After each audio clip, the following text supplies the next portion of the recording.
Hey everybody, today I'm going to kind of take it back to the beginning. I wanted to do a hard gel set. I really haven't been using hard gel because I really was focusing on my acrylic application and trying to really perfect that because I struggled big time with learning how to apply acrylic and I really wanted to learn it. So I just kind of focused on my application with that for quite some time.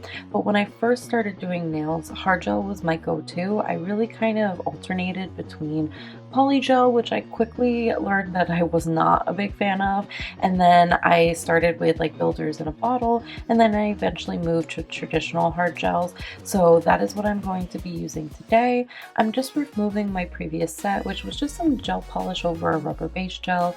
I used a coarse carbide bit to remove the color layers down to that rubber base gel layer. I didn't go past that because that'll act as my protective layer as I reapply nails in the future. And then once I get down to where there's really minimal amounts of color left on my nail, I go in with my sanding band. Today I'm using a small sanding band from Kiara Sky in the fine grit, and I'm just going to go ahead and buff off any remainder of that color as well as just prepping my nail for application. So removing any shine and removing any cuticle. For my prep products today, I am going to be using just plain acetone as my dehydrator, and then I'm going to go in with the Young Nails Protein Bond as my primer. You can do up to 2 layers of this. I just do one because I'm lazy, so I'm just going to apply that. And then the 2 brushes I'm going to be using are my Not Polish number 8 and my Young Nails. This, I believe, was made for their tip and rhinestone adhesive, which came in their mystery box, but it's just kind of a polygel brush.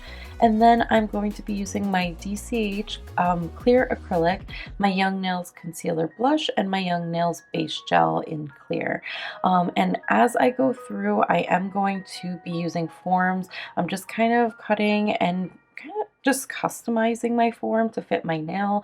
You won't always have to do this, but if you do have certain problem areas like an extended hyponychium, you do want to try to make sure that you are customizing your form and getting it to fit as flush as possible, because that's going to make the application come out as flush and as precise as possible.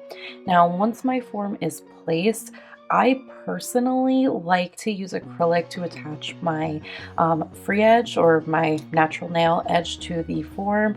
I feel like it's just quicker and I have an easier time molding the acrylic to the curve of my natural nail versus using gel. I feel like sometimes I don't get it all the way to the corner and it can leave a weak spot where the free edge meets my natural nail. So I use just a little bit of clear acrylic just to create that ledge. And then once that's done, I go in and do my base gel layer. So I just pick up a little bit of the base gel, very thinly press and scrub the product into your natural nail.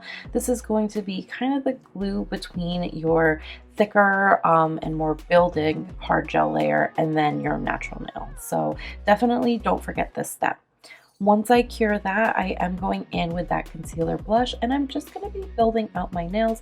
Today I'm going for what I consider a short almond. Some people might consider this a medium or say salon length, but just build it out to the length you desire and in the shape that you desire. Today I'm going for an almond, so that's the shape I'm going to go for.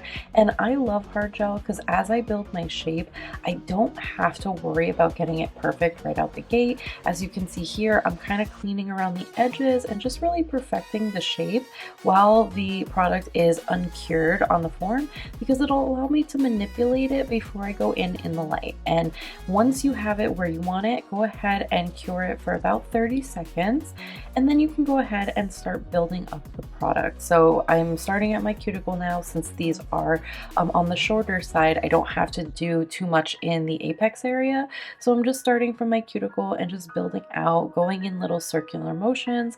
You're not really using a lot of pressure during this. You kind of want to float your brush over top of the product, and that's going to help just guide it to where you want it to be.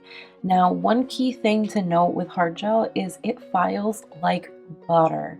You don't have to spend as much time filing as you would with acrylic because the product is just naturally a little finer and a little softer. It still adds a whole lot of strength, but in my opinion, it's slightly less than acrylic.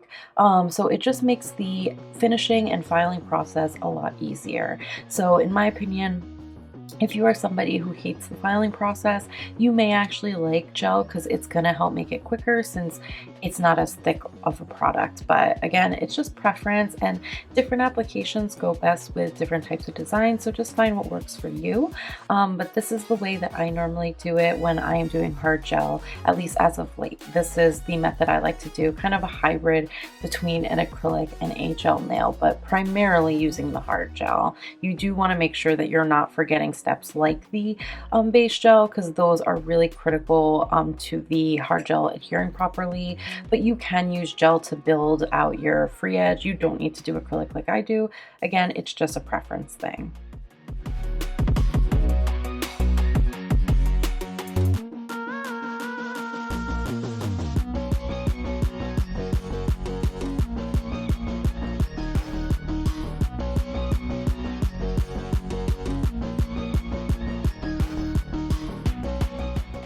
One thing to note as you see me go through and do these nails, you will notice that there is glitter in this. The Young Nails Concealer Blush Shades have a very fine multi-color, multi-shifting sparkle in them.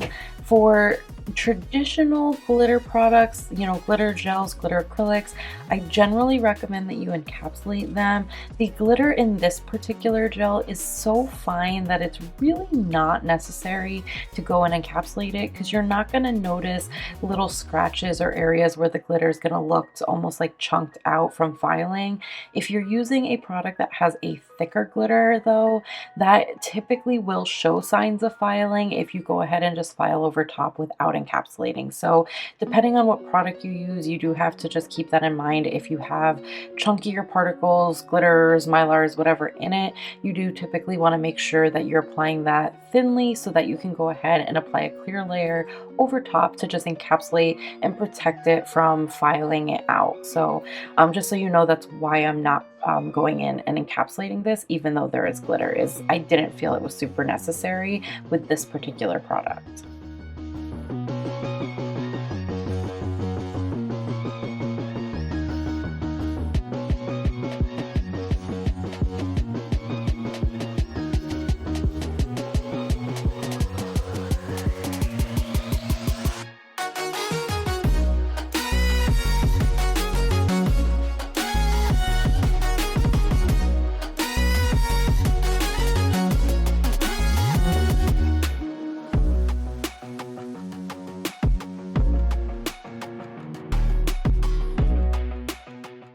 As you can see here, I'm just manipulating the gel to try to get my apex where I want it. So I do take my time when I'm using hard gel. Some people, especially because it files so easy, will just kind of slap the gel on and then just file it into shape and find that that's faster. For me, I find it faster to have my general shape ahead of time because it saves me time when I'm filing and trying to kind of visualize the shape since I already have it pretty close to what I want it to be.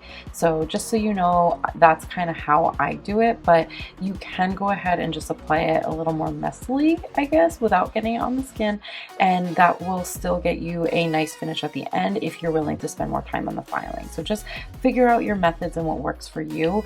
The other thing is you don't have to do a like flash cure or like a 30-second cure in between each layer or each section. You can go ahead and build the entire nail out all in one and then go ahead and cure it all together. It's again preference as well as like skill level, because if you're somebody who is very fast and you can get the whole nail built out without having it run or move on you in the time it takes you to do that, then you can go ahead and do it all at once. Some people like myself like to do it in stages, so I'll build out kind of the free edge area or the apex area, then move on to the cuticle area. It's just easier for me and I don't have to sit there and worry about the gel running into my skin skin or moving into areas that I don't want it to be while I'm trying to perfect the shape. It just gives me a little bit more time. So that's just the method I go for. But again, gel is one of those things you just kind of got to find your flow. It's a less intuitive product, I think, than acrylic. Even though I struggled more with acrylic, I feel like you just have more time with it, which is what makes it easier. But it is a product that I think you have to kind of learn how to manipulate it, because it can very easily get very messy and get everywhere. You can get air bubbles, so you want to learn that kind of floating technique, because that'll help you guide the gel where you need it to be without having all these different bumps and craters and bubbles forming from being like too forceful or not really letting the gel work for you. So there's definitely a technique to it, but just play around and see what you find is easiest, and what techniques work for you. Once all of that is done, I do typically do a final 2-minute cure. Personally, it just makes me feel a little bit better knowing that I have cured it as long as it would require for the longest setting gel to fully cure. So for me, I do a full 2 minutes, typically on the high mode on my LED lamp, but it go based off of what your gels are recommending or your lamps are recommending. I just like to do it because it gives me peace of mind that I don't have any uncured gel on my nails, because that's literally like my biggest fear.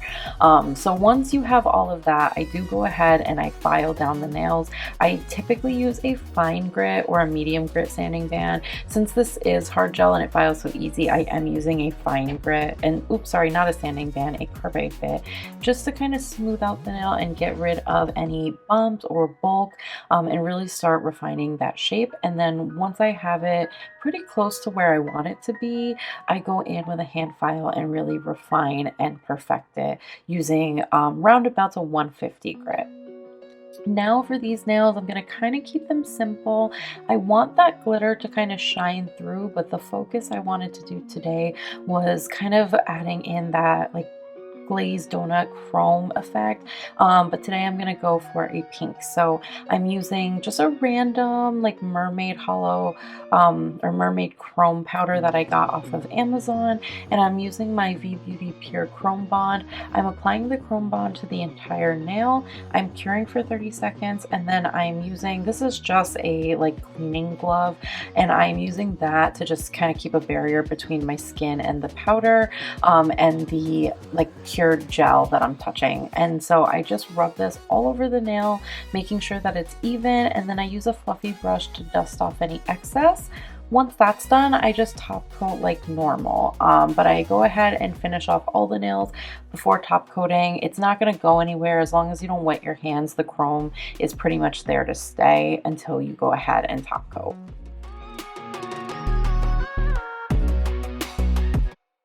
I did try using, by the way, this little e.l.f. silicone eye brush. It works for me sometimes. I get very impatient, so I prefer to just use my finger, but I don't love the idea of touching gel more than I need to, so I did use the glove as a barrier this time.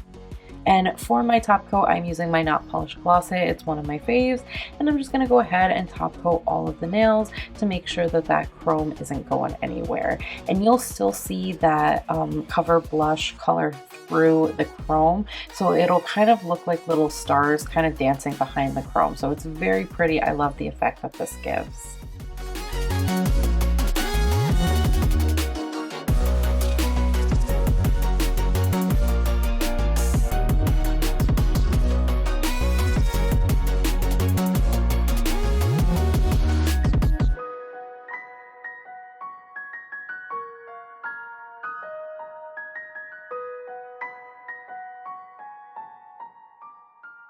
Once you're done with that, I do a final 2-minute cure. Like I said, just to be on the safe side, I do that for my final cure always. And I don't add anything else to these nails. I wanted to focus on that chrome and kind of sparkle to it, as well as just the product application and shaping. This was my go-to shape when I first learned, and hard gel was what I learned on, like I said. So this was really fun, kind of a throwback for me. Let me know in the comments below, do any of you guys use hard gel? If so, do you prefer it to acrylic? Have you tried tried both? Do you like one over the other, and what are your reasons? I'm very curious, so let me know down below. Other than that, like this video if you did and would like to see more from me. Subscribe to this channel. We are so close to 1,000 subscribers, so I am super excited. Please help me reach that goal. It means the world to me. Other than that, I hope you guys are having a wonderful day wherever you are, and I will see you guys in my next one. Bye, everybody.